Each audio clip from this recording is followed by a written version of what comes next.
নমস্কার, তোমাদের প্রত্যেককে স্বাগত আমার এই রেল ব্লগে। মূলত দেখুন, আমি এখন কৃষ্ণনগর সিটি জংশনে দাঁড়িয়ে রয়েছি। সবচাইতে বড় কথা, এই জংশনটা এখন কিন্তু অনেক বেশি ডেভেলপ হয়ে গেছে। দেখো চারপাশে, এখান থেকে মাঝে মাঝেই যাতায়াত করি। আগের চাইতে এখন কিন্তু প্রপারলি স্টেশনের ডেভেলপমেন্ট কন্টিনিউ হচ্ছে। এই যে নতুন বিল্ডিং পাশে হচ্ছে, আরও নতুন বিল্ডিংয়ের প্রপারলি ইনফ্রাস্ট্রাকচার রেডি করছে। সবচাইতে বড় কথা যেটা আপনারা জানেন, যে মুর্শিদাবাদ থেকে যেটা আজিমগঞ্জের সঙ্গে রেল লাইনটা, মানে রেল ব্রিজটা প্রপারলি যে কন্ট্যাক্ট করা হয়েছে, চালু হয়ে গেছে। সেই লাইনটা দিয়ে এরপরে তো এখান থেকে এক্সপ্রেস যাবে, ফলে অলরেডি এইখানে এই স্টেশনটার গুরুত্ব বেড়ে যাবে। কারণ এটা অলরেডি আপনার রানাঘাট শিয়ালদা মেন লাইনের সঙ্গে যুক্ত।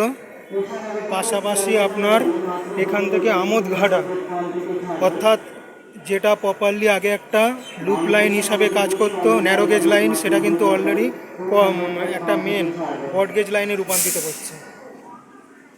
অলরেডি সেটার কাজ প্রায় কমপ্লিট হয়ে প্রসেসিংয়ে চলছে। ফলে বুঝতেই পাচ্ছেন এই কৃষ্ণনগর যে জংশন স্টেশন, এর কিন্তু মূল্যটা অনেক বেশি বেড়ে যাচ্ছে। সবচাইতে দেখুন, এখানে অনেকগুলো প্ল্যাটফর্ম, এবং এই প্রত্যেকটা যে প্ল্যাটফর্ম, এই প্ল্যাটফর্মগুলো আগে একদম অবস্থা খুব খারাপ ছিল। মনে হচ্ছে কৃষ্ণনগর সিটি জংশন স্টেশনটাকে মনে হচ্ছে অমৃত ভারতের মধ্যে বোধহয় নেওয়া হয়েছে। ফলে এটার কিন্তু পুরোপুরি ডেভেলপমেন্ট প্রজেক্ট হিসাবে অন্য জায়গায় নিয়ে গেছে। আমি তোমাদের জন্য একটা ছোট্ট জাস্ট ব্লগ হিসাবে জিনিসটা তুলে ধরলাম, দেখো। আর আমি যেহেতু ওভারব্রিজের ওপর থেকে শো করছি, এই কারণে কি, যাতে পুরো জিনিসটা চারপাশের এলাকাটা দেখানো যায়। তোমরা কিন্তু আমাকে ফলো করো এবং আমার সঙ্গে থাকো। ধন্যবাদ।